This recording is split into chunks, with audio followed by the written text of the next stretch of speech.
I just keep thinking about Fire Marshal Bill now after you said that. You've got paper and you've got paint. A deadly combination. All right. What's behind that wall? The chemistry lab. Uh-oh. Contract talks, contract signings, the best shape of their lives, new captains, renewed ambition, injury updates, the whites of Brandon Tanev's eyes, team social media captions that read, "We are so back," skating tests, and John Tortorella's rope. All the indicators that training camp has begun as we welcome you to 32 Thoughts, presented by GMC, Dom Shamati, Elliotte Friedman, Kyle Bukauskas with you. Elliotte, did you see that video that the Flyers posted? The rope. I loved it. I thought it was a great video. One thing this league is finally getting better at is social media. Yes, fine. Actually, they were good off the hop, and then they started to actually hire for the positions. Well, a lot of these teams, they went hard at the beginning, and then remember the Kings saying, "You're welcome, Canada," when they beat the Canucks? You bet. It was almost as if everybody came charging out of the gate like the fastest horse, and then the jockeys fell off because people started to calm down and people started to dial it back. I don't know if they're just hiring younger people, more creative people, fearless people, but you can see that these teams are starting to push the lines again and starting to become a bit more creative again. And I know not everybody likes it and not everybody is comfortable with it. And to be fair, it's not me all the times. I see some things I go, yee, but this is what the people want. You have to give people what they want, and this is what they want. The online world, they love their drama, and it sounds like we're moving in that direction. And even if old geezers like myself have to be dragged kicking and screaming into it, it has to happen because that's what this generation wants. Can you do that sound again? Yee. That was great. And what I love too, I mean, it's like almost in a way like the players. You see, those that work in the social media departments of different teams, they'll see other teams do certain things online creatively, and there's like the competitive juices to be like, well, we've got to be better than that. And I think in most cases, fans, us, the viewers, all benefit from it. So they have been busy here the last couple of days with training camp getting going. We got a busy show here. Yeah, let's get to the news. Lots of stuff. Lots of stuff going on. True test of you as a host. Where are you starting? Oh, man. I'm just trying to keep my head above water here after the last 24, 48 hours. But why don't we start in Detroit, Elliotte, just because we've talked about it for a few episodes now. They had a couple of big names to get taken care of, some RFAs and Lucas Raymond and Moritz Seider. Both of them are done. Jonathan Berggren as well, but Raymond and Seider were the big tickets. Earlier in the week, it was Raymond that signed an 8-year deal, just a little bit north of $8 million per. And then earlier on Thursday, Seider, it was confirmed, 7 years, $8.55 million AAV. So as we discussed, they wanted to keep those numbers under the Dylan Larkin 8.7 cap. They were able to do that, and two of their more important players are back in Detroit, most importantly, Elliotte. Yes, and the Detroit Free Press were the ones that reported that on the weekend, and they turned out to be correct. I don't think that was ever a concern with Raymond. His comparables weren't getting him up there to Larkin, but the fact that Seider signed for 7 years, that was the issue. And it turned out the way we kind of thought it did, that Seider was probably looking, if there was an 8th year, it was going to go over Larkin's number. So the way they sorted this out, the agreement that both sides made to get it done was to take it down to 7. What it says to me is that if it was an 8-year deal for Seider, it was going to start with a 9. Whether it was 9 flat or a little higher, it was going to start with a 9. And Steve Yzerman obviously wasn't comfortable with that, so this is what they work out. Look, you know my philosophy, Kyle. When you have a cornerstone player, Seider is a cornerstone player, Raymond is a cornerstone player, you sign them for as long as you can, as quickly as you can, because the price never goes down. And He got them done. He got them done long term, and it's the win-win-win outcome. It's best for the team. It's best for the players. They're going to make a lot of money. They're locked in. The Red Wings don't have to worry about negotiating with either of these guys for a long time. They're both locked in. This is W's all around. W's. Well, I was thinking the same thing because, as you know, Elliotte, like in the business world, the best recipe for sustained success is that win-win type model. You've got two young players making life-changing money. They've got security for the next 7 to 8 years. And it ultimately comes in at a number where if they keep projecting the way many anticipate them to, numbers that the team will have no issue continuing to take care of over the course of the term as well. And also, both sides kind of bent here, right? Like Yzerman, as I've said, he does not like term. He does not like term. He gave up term, but Yzerman also said, I'm not going above Larkin. And the Seider side in particular bent a little bit to get that in under Larkin. So Gord Kirk, who used to represent me, he always told me that the best negotiations are when both sides feel they won something and they lost something, because nobody's bitter then. If you rarely have a negotiation where someone feels they lost everything, there's always a lingering. There's always that they got me this time, I'm going to get them next time, or I lost everything, and if you're competitive, you are bitter. In both of these negotiations, everybody's a winner. The Red Wings win, the players win, Yzerman wins, but everybody gave up a little something. But the biggest winners are the organization, because those players are in, and they're in for a long time.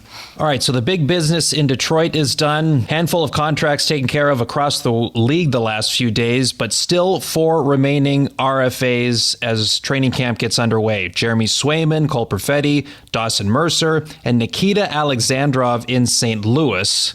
Any updates you can provide? I forgot about that one. Somebody said to me, you have to stop shortchanging Nikita Alexandrov. He is an RFA as well. And we should explain that he, as you mentioned, he's with the Blues. He had a really tough year last year, a lot of injuries. And but he's even though he's not signed, he's in their camp on a PTO. So we'll see what the Blues and Alexandrov decide to do here. Because he's an RFA, the Blues do maintain right of first refusal on his contract rights. But Dawson Mercer, Tom Fitzgerald said on Thursday that they're getting close. So we'll see what that means. They've been talking 2- and 3-year deals. Another team reminded me when we were talking about this, one of the things the Devils have now is they could have some injury issues, right? Like Luke Hughes is out. So all of a sudden, too, New Jersey's dealing with some injuries. Luke Hughes obviously won't start the year. And one of the big things we've seen in the offseason so far, Kyle, is teams are really battling not to go into LTIR. Edmonton did it. One of the reasons they didn't match the offer sheets is because with Evander Kane, they didn't want to go into LTIR. Jim Rutherford, Patrick Allvin, and the Canucks have made it very clear that they don't want to go into LTIR. So I'm sure the Devils are sitting here thinking the exact same thing, especially now with Luke Hughes' injury and he won't start the season. They probably want to avoid the same thing. So I think that the injury situation has added another wrinkle to the Mercer contract talks, and we'll see where that goes. Perfetti, it was interesting. We had talked about how I think a lot of agents and teams kind of looked at it and said that Pinto was the player comparable, not the team comparable. The team would probably want to avoid that. But Pinto was kind of the agent comparable and the player comparable for Perfetti, because they've played the same number of games. They've basically got the same number of points, and he just got that 2-year extension from from Ottawa in the fives. The Jets kind of indicated today they don't see it the same way. And I get that. Like, if I was a team and I didn't like that contract, I would say, no, we're not going there. We're doing this one. The one thing about Pinto is I saw someone mention that Pinto was arbitration eligible. He wasn't. He did not reach the thresholds of being arbitration eligible. So you kind of have to put that one away. But I still understand what the team is trying to do here. I'm not sure everyone's going to see it the same way, but I understand why the Jets are saying that. They don't like that Pinto contract. They don't want to go there for Perfetti. So their point is saying, no, we don't see it the same way. Again, there's still a gap, and we'll see where this goes. Swayman, again, it was a crazy day the other day, and I'm not ripping any other reporters. I've been right, I've been wrong, and I will be right, and I will be wrong again. So I don't like to kick other people when they're down, because I know what it's like to be wrong. I just don't think, I just think that there's still a gap on an 8-year term. It can always change with one phone call, but there's still a gap on an 8-year term. Now, the one thing I do want to say about Swayman is this. I had some people asking me, do you think the Bruins will pivot and consider trading Swayman? Just give up and go. I haven't spoken to Don Sweeney. He's trying to keep a low profile aside from making it clear that he's not always happy with all of the reporting here. But my impressions are that the Red Sox, can you believe I just called them the Red Sox? My impressions are that the Bruins do not want to trade Swayman. Like, they had Swayman Allmark. They felt they had to make one move. I don't believe they want to make two. Like, I really do believe when they say that when Sweeney came out the other day and said, we want to sign Swayman, I believe that. I believe there is their goal, and trading him is not what they are considering or want to do. Yeah, that would be all. Which, of course, means 2 minutes after this podcast drops, there's going to be a blockbuster. But the sense I get on Thursday, they don't want to do it. That would be all kinds of goofy. What about when Sweeney mentioned the December 1st deadline so soon? What did you think of that? I initially was like, uh-oh. My first reaction was Fire Marshal Jim. Uh-oh. Fire Marshal Bill. Fire Marshal Bill. Great Red Sox, Bruins. Yes. Fire Marshal Jim. Fire Marshal Bill. Jim Carrey. So you're forgiven there. Jim Carrey. I am way off at the start of this year. I am struggling at the start of this podcast. When I first heard that, I thought what that was, just an acknowledgement that Louis Gross, who represents Swayman, also represents William Nylander, and he did this a few years ago, December 1st, and they got him signed like minutes before the deadline. I don't believe, after thinking about it and asking around, that was what Sweeney was doing in this particular case. What I think he was doing was saying, if I mention, and I know this is, there are people who talk about this, so I think it's true. The moment you mention a deadline, like the start of the season, it hangs over everything. The fans point at it, the media points at it, the agent points at it, everyone points at it. So I think what Sweeney was doing, and he's a pretty smart guy, is he was sitting back there and saying, I'm going to mention December 1st so that there's no other date or deadline that anyone can use as a leverage or pressure point against us. That's what I think that was.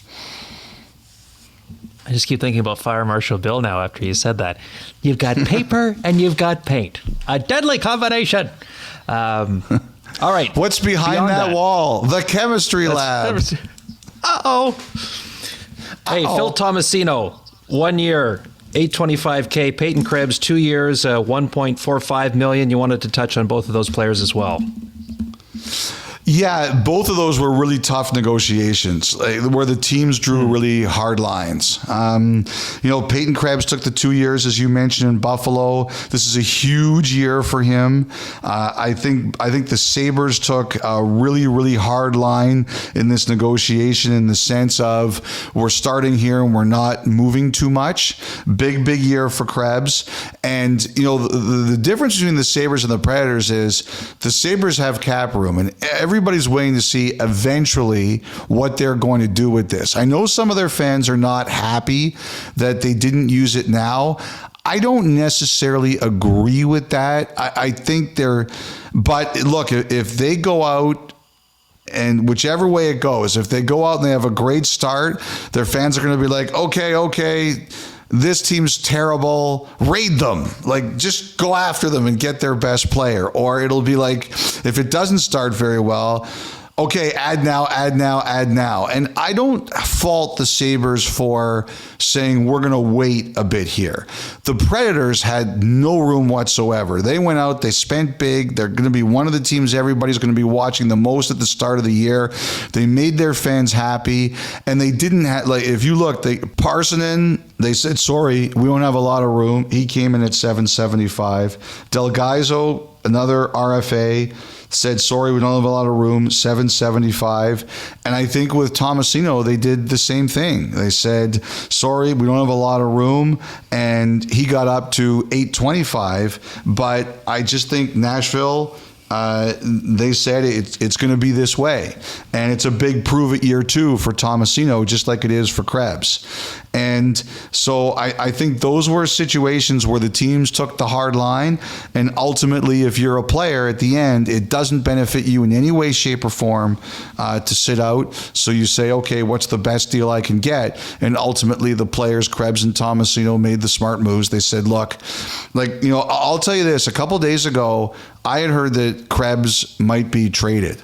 And it was pointed out to me that Krebs was not in that frame of mind. He was like, I don't want anything out there that makes it indicate that I want to be traded or I want to go away from Buffalo. And ultimately, the deal got done. So I did hear some rumors about that, but I also heard that Krebs was not in a frame of mind where he wanted anyone to think he didn't want to be in Buffalo. So and by the contract he took at the end, it clearly indicates that. Okay, so a few hours after our Monday podcast dropped, what we were all expecting became official. The Penguins announcing they had signed Sidney Crosby to that extension 2 years after this one, and he keeps that same $8.7 million cap hit, the same number he has had since 2008. And I learned a very valuable lesson through all of this, Elliotte. Because as we were discussing this over the last number of weeks, in the back of my mind, I wondered to myself, would he keep that same 8.7 number? But I was too sheepish to say it. And then when you went out and guessed 10.875, I thought, oh man, I must be way off. There's no reason why I'm going to look like an idiot saying that he would stay at the same number. But I learned through all of this to trust my instincts and not whatever the hell you think. Well, you know what? You'll do really well in this podcast if you keep that rule. Yeah, I was shocked. I didn't think. Well, the thing that made me laugh the most were the amount of people. And once again, we are reminded. We're very lucky. We have very loyal listeners and very funny listeners. So we're very lucky about that. A number of them were kind of laughing about how we asked Sid if the contract would have an 8.7 in it, and he kind of poo-pooed it. When obviously at the moment, he knew exactly what he was going to be signing for. Yeah. Like he's like, oh, I don't know. And he just went on to the next part of the question, right? Like he totally discounted it and threw it away and then said, okay, I'm signing for 8.7. So I was shocked because I really thought that he was going to, I really thought the number was going to be around like 10.875. Like I really did. Like I said, it was a personal guess. And I wouldn't be surprised if we find out somewhere down the road that the Penguins had more money on the table, that their actual offer to Sid was higher than this. And as a matter of fact, I would be shocked if it wasn't higher. And Pat Brisson actually did a really good interview with Justin and Ailish, and I really enjoyed listening to it. And I would be really curious to know someday, and maybe someday when we're all in the old folks' home eating matzo ball soup with no teeth, somebody will come out and they will say, this is what Pittsburgh actually offered. Because I would bet it's much higher. And Crosby did what he wanted to do, and everybody has weighed in on this, talking about how unselfish he is, and they're completely right. And that's one of the reasons he's right up on the Mount Rushmore of hockey players, 3 Stanley Cups, 2 Olympic gold medals, and, we'll see what World Cup championship, and we'll see what the next few years bring with the return of international hockey. It's a really fascinating thing because it creates an incredible discourse about what other players should do. And I think on one level, I don't think Crosby would like it at all if he's kind of used as the example to what other players should do. Because now look what's going to happen is people are going to wave it in some of these other UFA's face. You aren't as accomplished as Sidney Crosby. I mean, who is? Nobody is. But look at what he'd take, and look at what all these other guys are going to end up taking. And like I said, I would bet he would hate that. I remember years ago, Kyle, I don't know, technically in our contracts, we're not supposed to talk about our negotiations. But I remember before I even got to Rogers, I had someone who said to me, a guy I worked with, and he'll listen to this and he'll laugh. He'll say, I hope you aren't borking us. Because where I was, I was one of the Ray Bork. Remember Ray Bork? Sorry. Yeah. That makes sense. Well, you're 12 years old. Maybe you don't get this reference. But he would always say to me, don't bork us, because, people used to, of what happened with Ray Bork in Boston. And I would always say to him, shut your freaking mouth. It's none of your business, what I make or don't make. But I always felt a responsibility, if I could, and I still do, if I could do something to help out other people where I work, then I'm going to do it. If I can move the line a little bit. And I remember as I got older, and I started working at some other places, some of the people who'd been around a long time always said that to me. You don't have to be a pig, but you have to try to move the line. And I've always kind of felt that way. But I also understood that other people, for whatever reasons, whether they were happy where they were or they had a family situation, they might not look at things the same way. And so when I look at what Crosby did here, and remember, we talked about it on the podcast a week ago, that he wasn't going to do anything that was going to hurt the Penguins. And he certainly didn't do that. But I always look at it that's their business. That's not anyone else's business. Sidney Crosby is happy. He did what he wanted to do. He's earned the right to do what he wants to do. But I don't like it when people wave that in the face of other people, because everybody's business is different. And, one of the things I've talked about is a book I read years ago by David Falk, who represented Michael Jordan, Patrick Ewing, and others. It's called The Bald Truth, and it was really a book that taught me a lot about negotiations. And that is, when something like that gets waved in your face, the right answer is that's his situation or her situation. That's not this situation.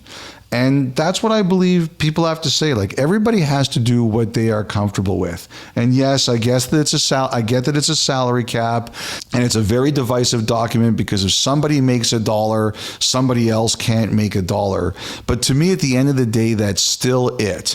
People have to decide what makes them happy. And there's always going to be outliers, right? And Crosby is the ultimate outlier. What makes him happy? Winning. So he created a setup that gives his team the best possible chance to win, but it shouldn't be rubbed in anyone's face. I'll tell you this, if I signed a contract at Sportsnet that Sportsnet used against everybody else, I would say don't do that. I would say my situation was unique. It made me happy, but you should go in there and say, that's Elliotte's situation. That's not anyone else's. And, I just wanted to mention that because since, Kyle, we're in a cap world, a lot of us are going to be talking about that for the next little while. Like when the next big free agent signs their deal, they're going to say, oh, why didn't he do what Sid did? And I don't think that's right. So I'm putting my argument out there right now. Agree or disagree? I agree. He is his own unique case, and he has been for quite some time in how he's gone about dealing with things. I marvel, Elliot. I mean, he will be, as you say, he will be remembered once his playing days do come to an end. He will be in the echelon of Gretzky, Lemieux, and Orr on the Mount Rushmore as a player, but also with the reverence of a John Beliveau. I mean, he comes into the NHL at a time coming out of the lockout in the internet era where the ability to access things were becoming so much more easily than they ever were before. The hype because of all that was greater. And he's never been caught up in any real controversy. Maybe he didn't have the greatest reputation with the referees in the early parts of his career, but he's said to you in the years since on this podcast when you've interviewed him that he's worked to rebuild some of those relationships. But other than that, he has kept himself out of any controversy and has just gone out and win. And he's just gone out and won, and he did it his way. And also, he's the ultimate pro. Like he's 37 years old. He's still a 90-point player. He's still a number one center. He has set a standard for himself that is very high, and he just continues to grind to it. Like, we'll talk about Marner in a bit, and where there's an interview with him running on Sunday that we taped on the first day of camp. And, when he talked about skating with Crosby, you can see the reverence that he has in his eyes for him. Like, he's just universally respected. And that's what happens when you grind as hard as he does for 20 years. You earn that respect. And, I think it's incredible. I think it's an incredible thing he did. I just don't think it should be waived in anyone else's face. And I would bet, although I don't like to speak to him, I don't think he would want it waived in anyone else's face. All good points. And you mentioned the Maple Leafs, so let's go to Toronto then next, Elliot. And you talk about some situations being unique to a certain player or a certain team. The Maple Leafs and Mitch Marner. So Wednesday, they trotted out a number of personnel to the podium to kick off their training camp and field questions from the media that were in attendance. You were there, Elliot. Mitch Marner comes out. He was one of the people that spoke, but got ahead of things before he took questions from anyone, said, I'm not here to talk about my contract situation. I'm here to talk about the season. As you said, you sat down with him and got some time with him on Wednesday for an interview that will run Sunday. What were your takeaways from your conversation with Mitch Marner? First of all, I think he's doing the right thing, and I think they're doing the right thing. Like, honestly, Kyle, whenever I go into a production meeting at Hockey Night for whichever game we're doing or a Leaf Regional or whatever, and I hear that Marner contract is on the rundown, I sigh deeply. Like all of our listeners, I know you guys hate hearing about this.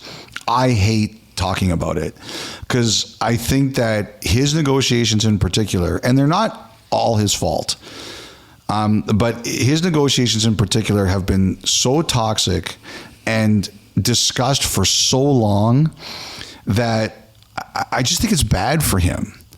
And again, he's not the one talking about it. Sometimes it's us talking about it. Like, sometimes I think it's too easy to blame the media for things. It's a crutch. But I do think in this case, the discussion and discourse around him in the city, which I contribute to, is a big part of the problem. And the best thing for him is that he just plays. I know he kind of punted the Nylander comparison the other day, but it's true. Like, Nylander came out in his overalls with nothing underneath and had a marvelous year, and they had to sign him. And that's the best thing that Marner can do too. And I think he's really focused on that. I wrote about this briefly today, but I've been working a little bit on, like, you see all the players who've talked so glowingly about Marner. I've started asking some players about him, and they, like, to a man, they all say the public perception of him and the way that his teammates feel about him are completely different. And, you know, we'll see a bit of the interview and you'll see him talk about, like, Jake McCabe said a really interesting thing about him, and he had a good story, and I'll leave it and we can talk about another day if you want to. I think they all admit that sometimes he gets frazzled.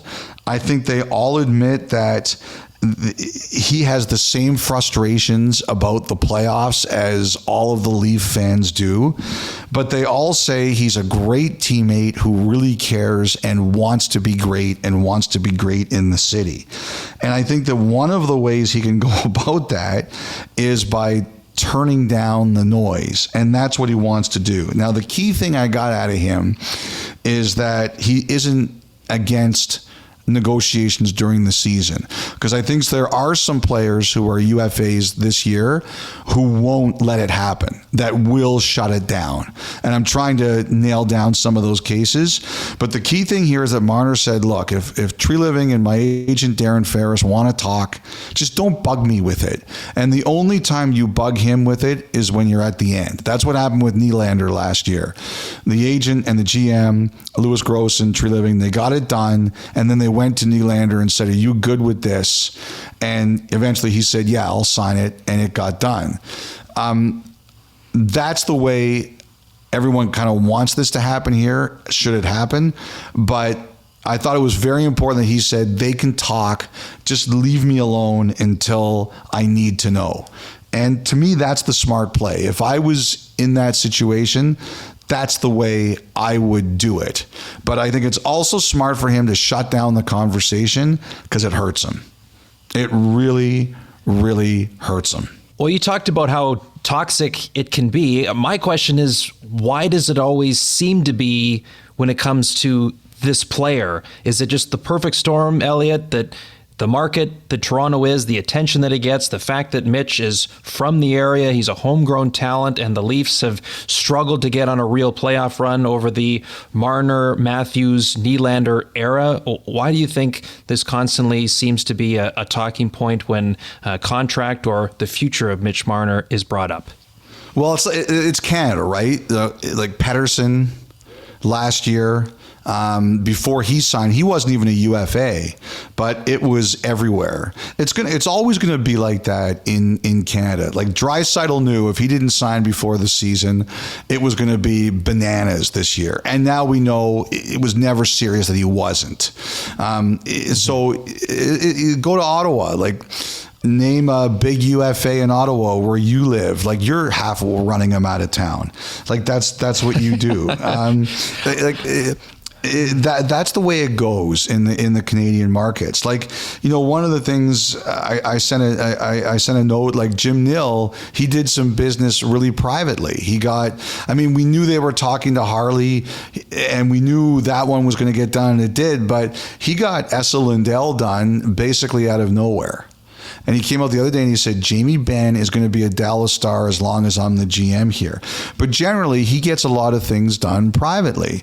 And I don't like it, because I don't like missing anything. But, you know, it helps that the media is a little quieter there. It's not the same thing. The thing with Marner is it's just such a perfect storm sometimes. It's a Toronto guy. It's the Maple Leafs. It's big money. It's they haven't won yet. It's that he really cares. It's like he should go down as the greatest Maple Leaf of all time from Toronto. And also, you know, there are people in his camp who don't help him. And I know that some people get really offended when I say that, but it's the truth. And the other thing too is, like, this is what a couple players said to me. Like, there have been times that they see the same clips that we see from him, where we're all going, oh no, and they're like, and they say, oh no, but they say it happens because, like, the fans and the Leaf fans they get so frustrated when it doesn't go well. Nobody's more frustrated than he is. And they say that he wears it as much as anyone. And like Nylander, that guy doesn't care about anything. Matthews turns it into rocket fuel. Marner, he would like to channel it as well as those guys do, but it grinds him down. And that's why he says some of the things he says. Like, I have really, like, I'll say this, like, when he told the media not to come, like TSN and Sportsnet, not to come to his golf tournament this year, I was like, okay, like, it's his event. It's his right. Doesn't bother me. He is perfectly within his rights to do, what he wants to do, especially for charity, because he is very charitable. I said to myself, people speak so glowingly of him. I'm going to spend like some time this summer just reaching out to people and say, what am I missing? And I got a lot of that. Like, that's what I got a lot of. Like, like when things go badly, maybe it's because he's from Toronto. He wears it more than anybody else. And some of his most frustrated quotes have come when the playoffs aren't going well, because he suffers along with it as probably more than any player on that team does. All right, from one white-hot market to another, Vancouver and Thatcher Demko, the biggest story around the Canucks after a great season a year ago, but it's the health status of their number one netminder. He did speak to the media on Thursday, said that he does expect to be at 100% again at some point, but not necessarily a timeline laid out yet for his return. What jumped out to you and what you heard out of, I guess, Penticton specifically, where the Canucks are kicking off their training camp? I think the key thing with Demko is, if you read the quotes, this is one of those situations where you have to listen to the quotes as opposed to read the quotes. Because when I tweeted out some of the quotes, I had some people saying, this is good. He's going to take his time, going to come back. And I had other people saying, oh my God, he hit a wall in the summer and we have no timeline. Like, this is still a disaster. And if you watch it, you can tell that Demko is very optimistic. So first of all, I think Demko deserves a lot of credit for going up there and saying, look, guys, I'm gonna talk about this myself. Like, he told the front office, let me handle it. And they respected his wishes. I thought that was really good. Secondly, he was optimistic. He sounded positive. Yes, he hit a wall in the summer. And he admitted something that I think was very important and part of the problem last year. So when they said, I think it was Ian McIntyre who asked, could you have played the third round? He said, I probably bit off a bit more than I could chew. I was probably over eager and not really ready.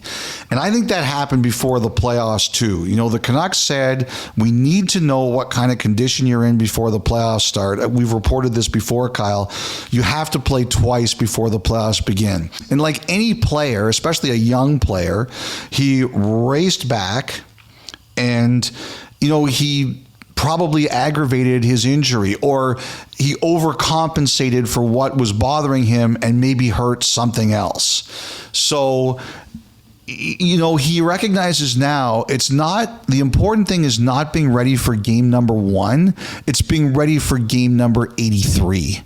And the Canucks are good enough that they should be able to go, whether whoever else is their starting goaltender for the start of the season or their platoon for the start of the season, that they should be good enough that they could handle Demko missing a bit of time.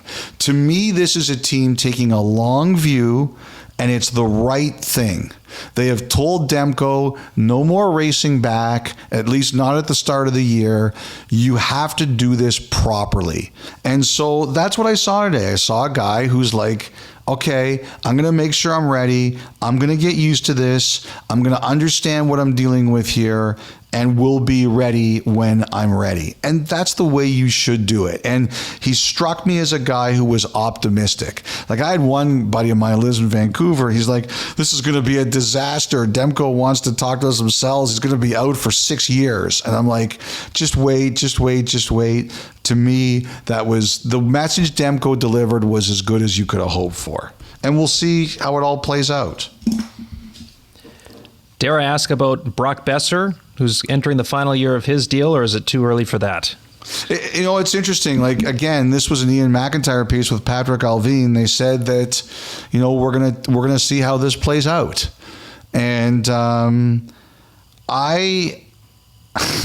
Dom just sent a message. That level of doom and gloom can only be Jason Broff. I know he listens. I can't imagine. I can't wait to hear what his reaction to that is. It's not Jason Broff, Dom, but it is a Jason Broff-like personality who's not in media. So it's a friend of mine out there. That's pretty funny though, because that is the kind of person that you would think of. I think the thing about Boeser is, they're challenging him. I'll say this something too about Patrick Alvin. I don't know him as well as I know Jim Rutherford, and it's not like Jim Rutherford and I are great friends or anything. It's just that he's been around for a long time, so you deal with him. Like Patrick Alvin, one thing I'm learning about him is he's not afraid to be blunt. Like he basically said to Boeser, give us another level and we're going to take care of you. And so now the challenge is on Boeser to go to the next level. And I think that he will respond to that, very, very well. I think Boeser has a huge year because I think the best athletes like to be challenged. Sometimes in life we want to be comfortable, and sometimes in life we want to be challenged. And I don't think the Vancouver Canucks would do this if they didn't think Boeser was up to it. You don't give that quote to Ian McIntyre in a Canadian market because everything that it entails without recognizing that you think Boeser can deliver. So I think he has a huge year and it gets done. I got a lot of time for Brock. 40 goals last year, and just good to see him healthy again after blood clot kept him from playing Game 7 against Edmonton in the second round last year. Just pop over to Edmonton quickly here, Elliotte, and Evander Kane, who spoke to the media this week, going to have some procedures done for some injuries that stems back to last season and kept him out of the latter stages of the Stanley Cup final against Florida. Yeah, and it was definitely work that needed to get done. And as he explained, sometimes you want a second opinion. You want to make sure you're seeing the right doctor. You want to get some advice. He talked about that entire process and kind of explained it. I think people are wondering if this is going to be an LTIR for the whole thing. Like Kane shows up Game 1 of the playoffs, and meanwhile the Oilers go out and trade for Matthews, Pettersson, and Roman Josi during the season. I said it earlier in the summer, and I still think this is the case now. I don't believe that the Oilers think that this is a season-long injury. I just don't think it this case. Now, you can always go in there and find, this is worse than we thought. And I hope for Kane that isn't the case. Nobody wants that. But again, at this point in time, I don't believe the Oilers are thinking that this is going to be a season-long injury. I also wanted to mention Robin Lehner. He did not report, and everybody's kind of going through Vegas, the NHL, the NHLPA about how this is all going to work. Technically a player has to have a physical before and you basically get declared that you can't play. Chris Pronger, when his contract was in Arizona, he had to do that at the beginning of every year. When Shea Weber didn't play after Montreal reached the Stanley Cup final in 2021, the NHL was very aggressive with Weber. They made him, he didn't necessarily have to go to Montreal. He went to Seattle because he was living in BC. There were times they sent him to other places and said, we just want to make sure you can't play. So you at least have to have one. Robin Lehner's been through a lot. I want to be sensitive to that. I just hope he's okay as we wait to see how they sort this out. All right, the New York Islanders, Elliotte. You had the big news Patrick a couple weeks ago. I always loved Patrick Waugh. I loved him as a player. He was one of my favorite players.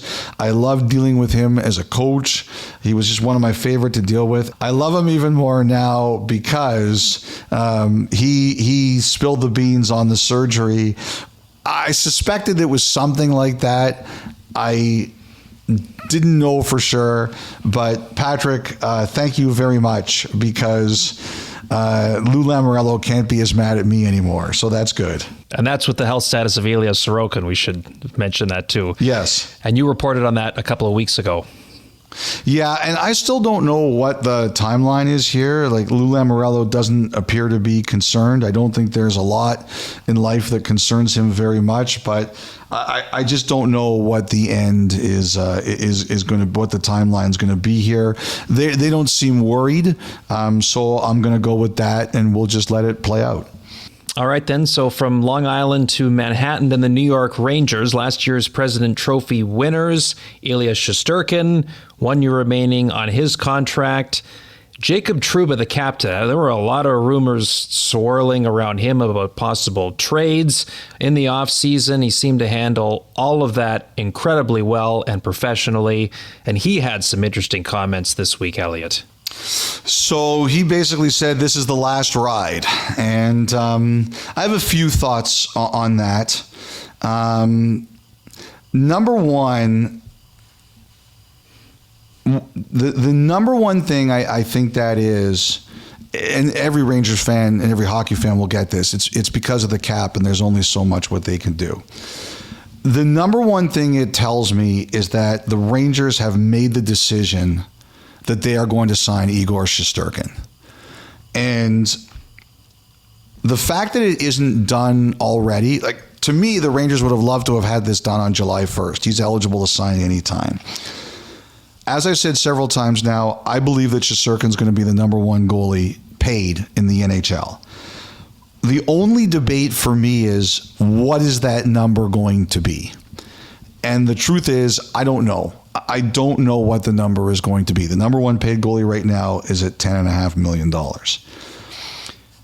I suspect that what the Rangers did was they haggled a bit.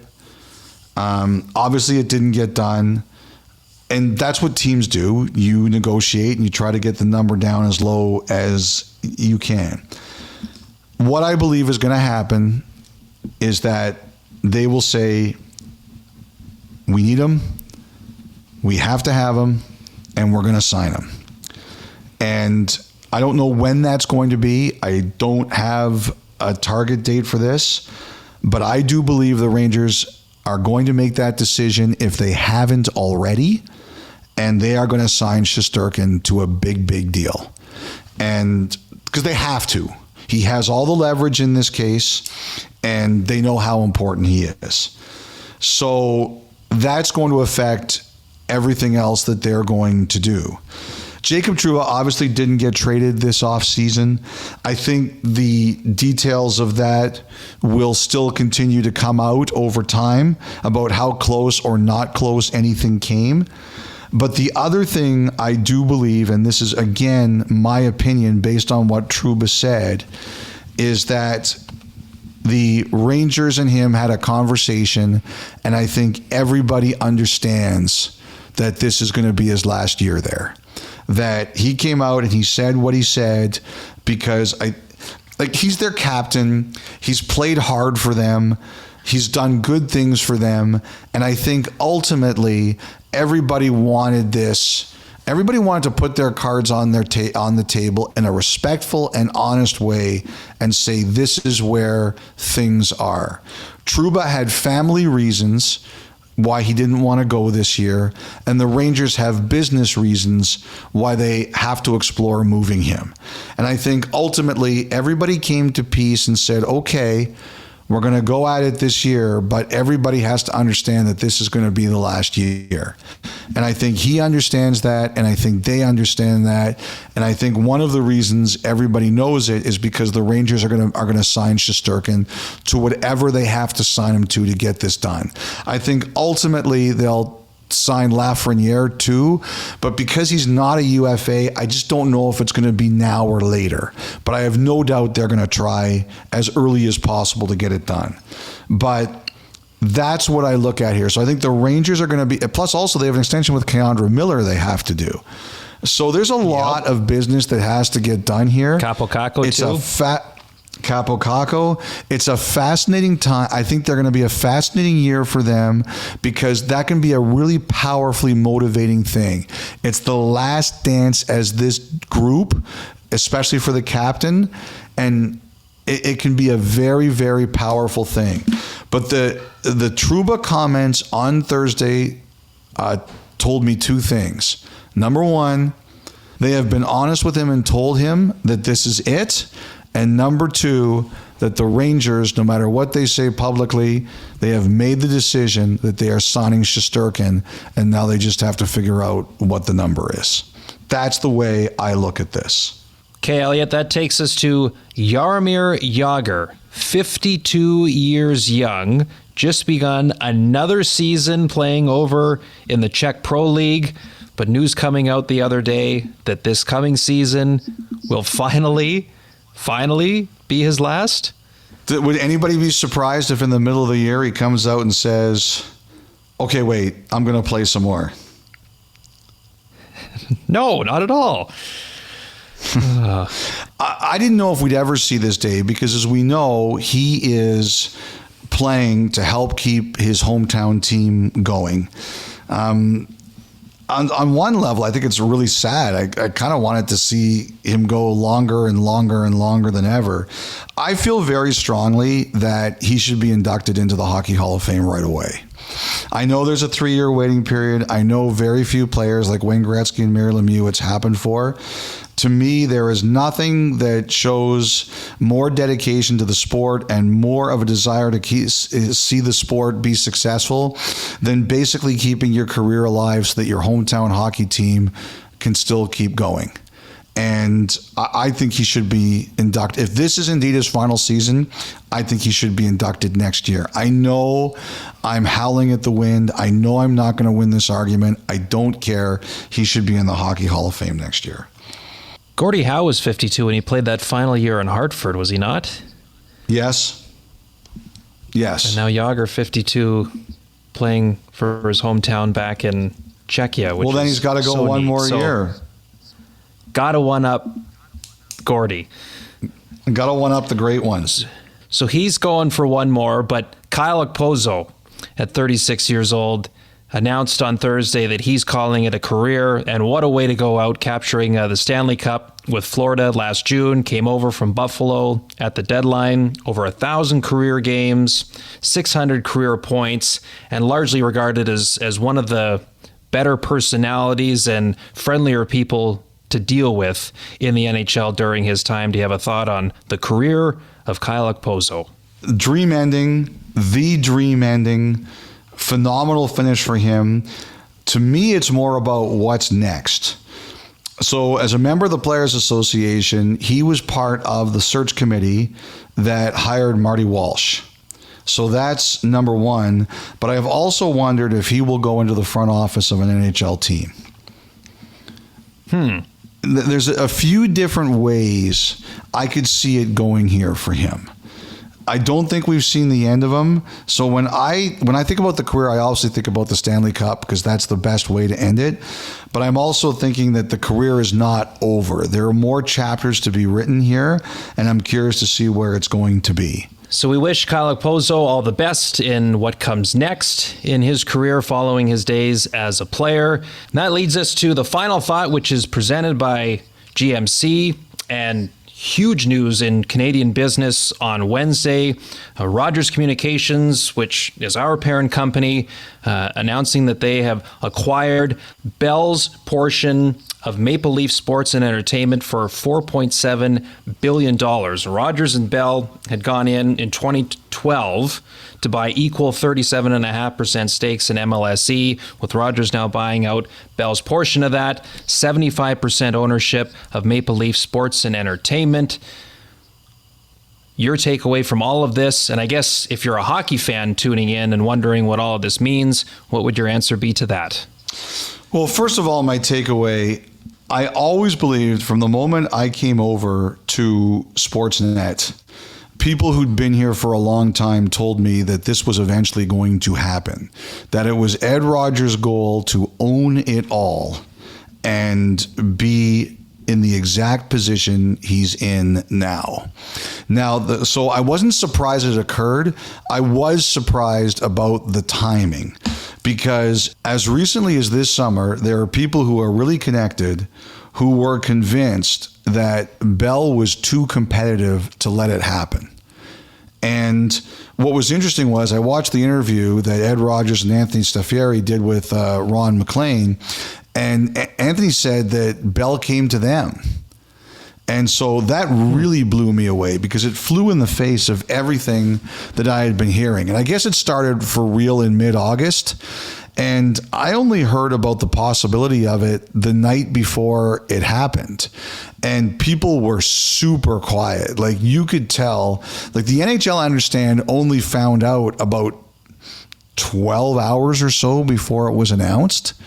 And like, it's not on the Board of Governors docket. Their BOG meeting is October the 1st. It's not there. It's going to take longer.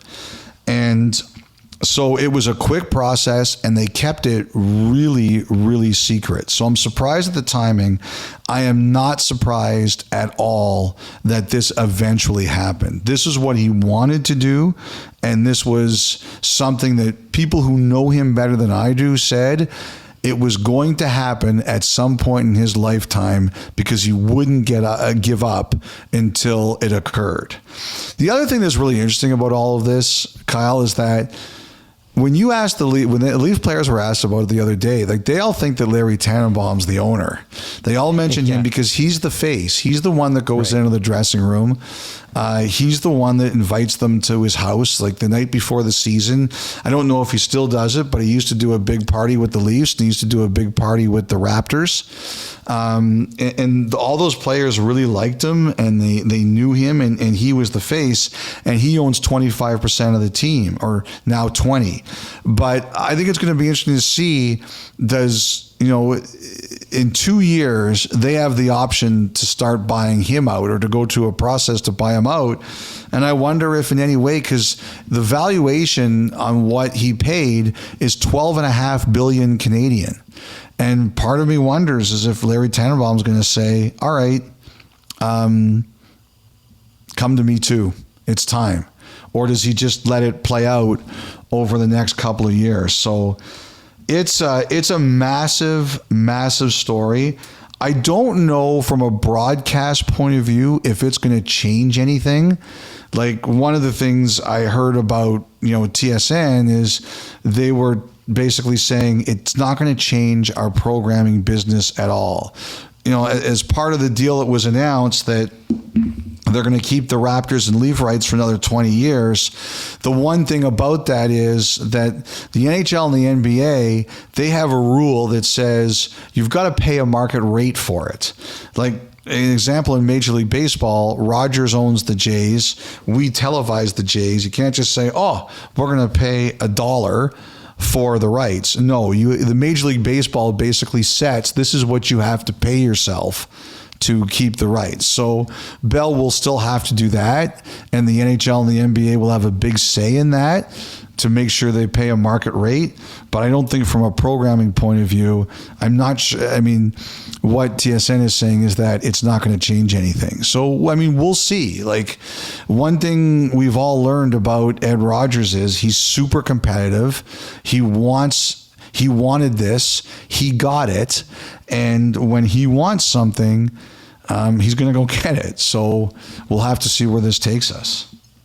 Well, in 2 years from now, there's the National rights package up for the National Hockey League in Canada. Does this news, can you see it having any impact, or does it give you any indications of where that can go when it's time to deal with that business? No, I think we want to be in the game. I assume that, TSN is going to want to be in the game. I think that decision is also as much about the NHL. What does the NHL want? Do they want another partner? Do they want to split it 3 ways? The one thing I do know is they're going to want more than what we're paying now. Nobody goes backwards, right?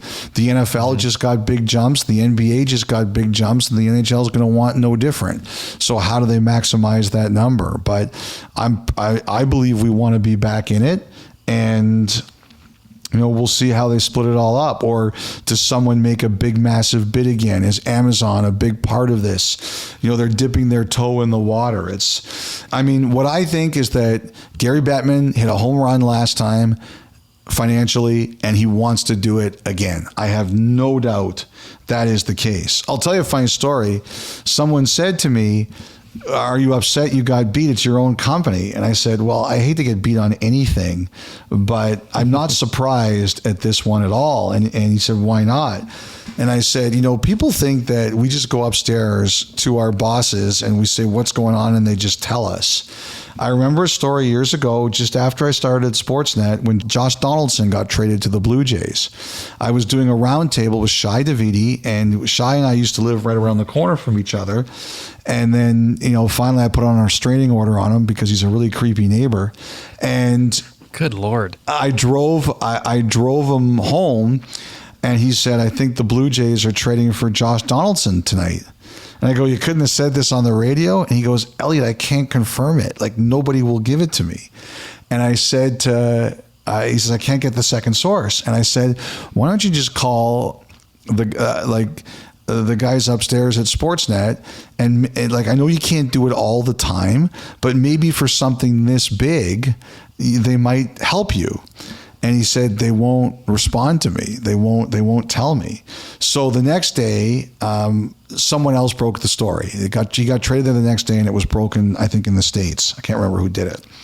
And I remember calling our guys, and I said, can you not help Shai there? I don't think I would have done this for myself. I would never do that. But I called on Shai's behalf, and I said, can you not help Shai there? We can make a teammate look good. He had it. You knew he had it. You weren't telling him anything he didn't already know. And I remember Scott Moore, said to me, Elliotte, you got to understand, there are going to be things I know that I can't tell you. And if I can't tell you, you have to, don't call me, and you have to respect that.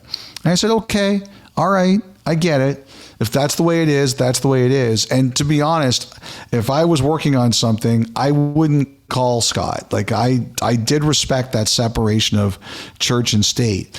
But, people were like, how come you didn't break that? And I tell them about the Shai Davidi story. And it's like, if you guys think these guys are helping us, they are not helping us, because they do believe that there's a difference between the stuff we report on and what they consider business, and they don't cross that line. I always remember when that happened to Shai, because I felt terrible for him. He could have had a big scoop, and he just couldn't nail it down. And he had it. He was right. As I was driving home, it bothered me. Shai Davidi, great reporter, creepy neighbor. That was the final thought presented by GMC. Okay, that was a busy news block, but we've still got more to come. When we come back, we're bringing the Thought Line back, our first edition of that this season, and more to come on 32 Thoughts, the podcast. Stay tuned. Listen to the 32 Thoughts podcast ad-free on Amazon Music, included with Prime.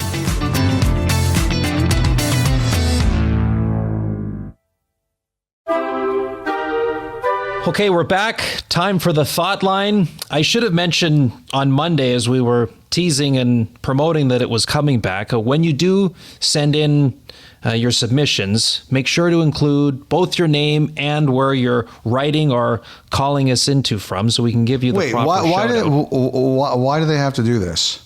So if Mr. X from Parts Unknown leaves an excellent question, we're not going to air it?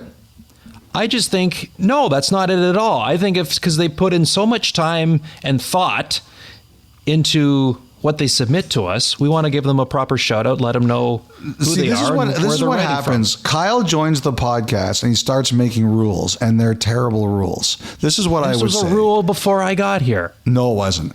This is what we're going to say. We would love it if you left your name so we could properly shout you out. But if you are not comfortable leaving your name, you don't have to leave your name if it's a really good question. This segment is going to be called Don't Listen to Kyle. Okay? Oh my gosh. Well, of course, if you're not comfortable doing it, you don't have to. Well, you just told them that they have to do it. I think no. There's been a number of slanderous points from your side of the table here. First, Shai Davidi as a neighbor. I'm sure he's great. No, and now he's you're a terrible telling me neighbor. that I'm forcing people to include their personal information when they submit something to the thought line. Not the case at all. You said it. Okay, let's go. If you want to do your name, great. If not, who cares? Okay, Elliotte. Ryan submits this question. Mm-hmm. Hi, guys. Congrats on the new partnership. Really looking forward to the new season, and you two are off to a great start. I know it isn't an easy thing to look into, but with the passing of Johnny Gaudreau, the Jackets are now below the cap floor. I was curious as to whether the NHL was providing them with some sort of exemption or if that was even a possibility. It seems like any signing to get them to the floor at this point would just feel off, and I'm sure some players may feel awkward about considering Columbus, knowing the circumstances that led to any signing. This is something, Elliotte, that feels like the furthest thing from important given the circumstances, of course, still, but it is an issue that the Blue Jackets have to sort through. So what's the answer here? I think the point you make that's really good, Kyle, is that you almost feel bad asking a question about it. In our job, that people are going to ask. We're going to do interviews, like radio interviews and stuff, and people are going to ask. And so the one time I did look into it, I think the best answer I was given was, we're going to need a little bit of time. We're going to sort this out, and we're going to aim to do right by everyone. So I think that's the goal of the league, the Players Association, and the team here, just to figure it out in a way that makes sense for everyone and works for everyone. And I just believe that that's ultimately what's going to happen, that when they come down and announce whatever they announce, the goal is to make it make sense and everyone can see it would make sense. So I think that's where we are. We still have time here. You don't have to be cap compliant until the eve of the season. So my guess is that everybody just works to have a solution by then. Okay, Riley from Saskatchewan. Hello, Kyle and Elliotte. Big fan of the podcast, and I always make sure to include it in my playlist rotation at work. Been a hockey fan since I was very young and grew up in the music booth watching my uncle play music for our local junior A team between whistles, penalties, face-offs, etc. Very cool. Yep. My question to both of you is, when was music first incorporated into the fan experience, and who was the first professional hockey team to do so? So, Elliotte, I had to reach out to the Hockey Hall of Fame for some help on this one. Good on you. I had no idea. A hard, concrete answer is kind of elusive on this one. So, in the early 1900s, they told me there was orchestras advertised in Montreal, particularly during the Winter Carnival.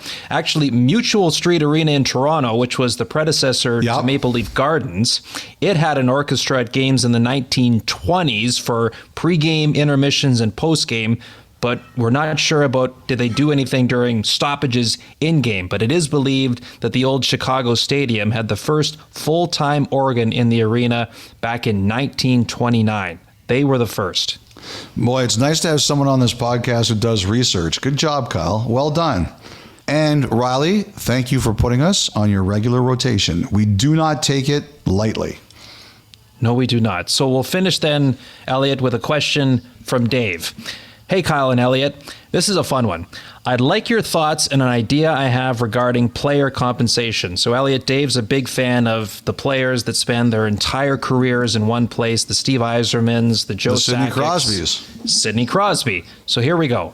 My proposal is an NHL homegrown exemption policy. If a team drafts a player and that player plays a set number of games during their RFA years, teams could label that player homegrown, sign him to a contract, all the same rules apply, nothing longer than 8 years, can't go over 20% of the salary cap, but the cap hit, the dollar amount, does not count towards the cap. You could even limit to 1 or 2 players per team. This would allow teams to keep their stars, assuming the stars would want to stay around, while also allowing teams with star players a little more flexibility to keep a competitive window open. Keep up the great work. Love the pod. So, I mean, Major League Soccer, Elliotte, has something similar. It's not so much homegrown, but they have designated player assignments. I believe 3 slots per team. It was brought in when David Beckham came over to the LA Galaxy, allow them to pay the bigger money that's required for some of those international player transfer fees.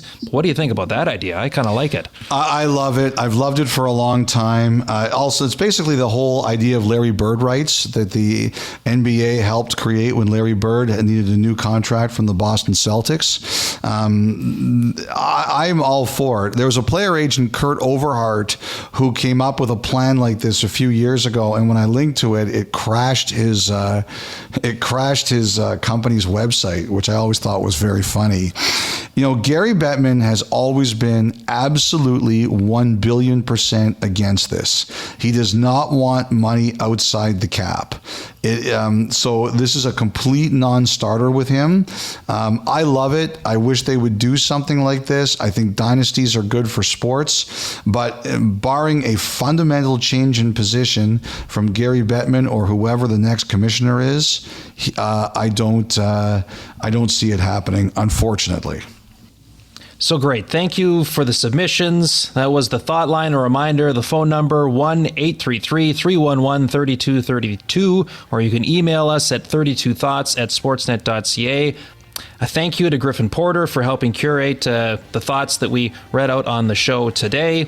And a reminder for future versions of the thought line, you can put your name and where you're from, but it's not a requirement. You don't have to, Elliotte. I will, just to make you happy. More 32 Thoughts to come after this.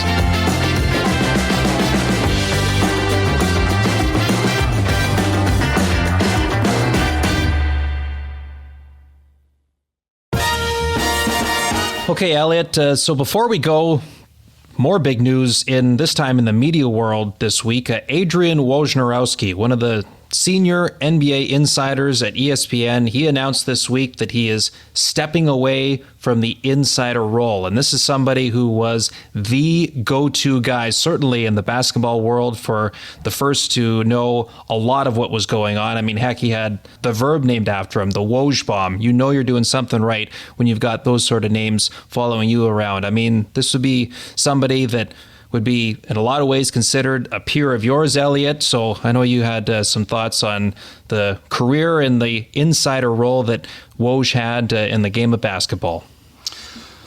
Well, first of all, he was great at what he did. Just a huge, as you said, just a huge figure in the basketball world, not just the basketball media world, but a huge figure. I met him a few years ago.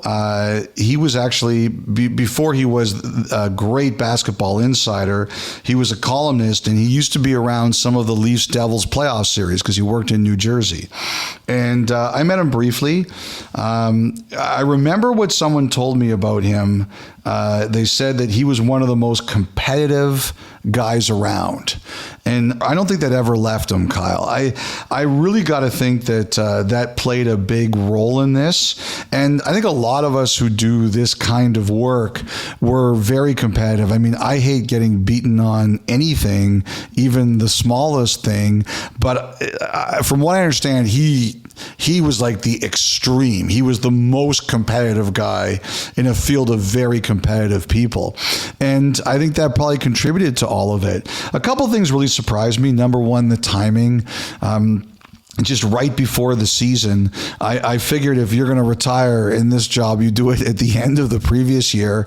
And number two, I understand that even it took ESPN by surprise. Like they had no idea he was thinking about this. And, I had a few people just ask me, like, do you ever think about it? I said, my answer is I'm about to turn 54, so my end is coming near anyway. I'm closer to the end of my career than the beginning. The one thing I really do feel is that, like a lot of the athletes we cover, we don't in this business, we don't often get to write our endings. And the thing I admire the most about what he did was it's his call. It's not someone else's call. It's his call. A lot of us in media don't get to do that. The one thing is, like, I understood the rules of this before I signed up. I loved being a sideline reporter, and I'm jealous of you that you still get to do it. But it was Scott Moore who made the decision, no, you're doing this full time now, and he took me off the sideline, and I really miss it. But I also knew what it meant, that there was going to do more of this, and I knew what comes with it. Like Adam Schefter had a quote where he said he was tired of showering with the phone near the shower door so he could see it, or taking a call while he was at the urinal or things like that. Like, I've done all that stuff. And it's funny, like that's the way it is. Like, there's a lot of people who want to do it, and I always encourage everyone to follow your dreams and do what you do, but understand it. It's not 9 to 5. It's a lot more than that. I get a lot of stink eyes and side eyes from my wife. First of all, I get the obvious ones, which I deserve, but I get the other ones that come from how much you have to have your phone from doing this. So, I understand the burnout. I really do. But it's funny. Like I was saying to you and Dom before, I once took a call from someone, and I was in the bathroom, and we had the conversation. Oh God! And after a couple of minutes, the guy said, "Wait a sec, what are you doing right now?" So I told him, and he said, "You never answer a call from me again while you're in the bathroom." Like, he said, that is too much. And I laughed. So now whenever this guy calls me, if I'm in the bathroom, I send him a text. I said, "Do you want me to answer?" And and that's how he knows that I'm predisposed, and he can decide if he wants me to take the call. But, it's not just the insiders. Like, I think there's a lot of managers, there's a lot of agents, like there's a lot of people around the sport, even in different jobs, like team services people, media relations people. That's the way it goes. If you want to get to be the top of your field, not a lot of us work 9 to 5, and even outside of sports, it's no different from the biggest lawyers, politicians, everybody. So probably a bit more in this particular role than some of the other ones, but not all of them. And I just respect the fact that he could make his own call. Like, he didn't wait for it to end for him. He ended it. It'll be interesting for me because he's such a competitive guy. Will working at St. Bonaventure basketball, will it sate that? That'll be the interesting one, because he loved to win. And I kind of admired that about him. We appreciate all the stories that you are comfortable sharing on this podcast, but Elliotte, please never share anyone that involve you in the bathroom going forward. Unless you're doing the shower insert. That's right. Different. I was going to say, does that mean the shower insert is done? No, those are still fine. No, we wish Woj all the best, and hats off to people like him and you and the amount of work that you put in. No, don't say that. Like, seriously, I don't, like, honestly, Kyle, like, I don't like that. It's not like we're like doing important work here. It's time consuming, but what we do is fun. So I don't really think that I deserve any credit or anything like that. If I wasn't doing this, there would be 1,000 people who would be qualified enough to do it for me. Okay, fine. Then we'll leave it at that. Well, hey, that was a lot of info to get in. So we thank you for those that stuck through it. Long till podcast. The end. Long podcast. We'll try not to make too much of a habit of it, but a lot going on to kick off training camp. So we appreciate you sticking it out with us. So this weekend, preseason hockey is already underway. We're back at it, Elliotte. Hockey is back. Game on Sunday. Game on Sunday. There's games on Saturday, too. So away we go. We'll talk to you on Monday, the next edition of this podcast. In the meantime, have a great weekend. Thank you for tuning in to 32 Thoughts, the podcast.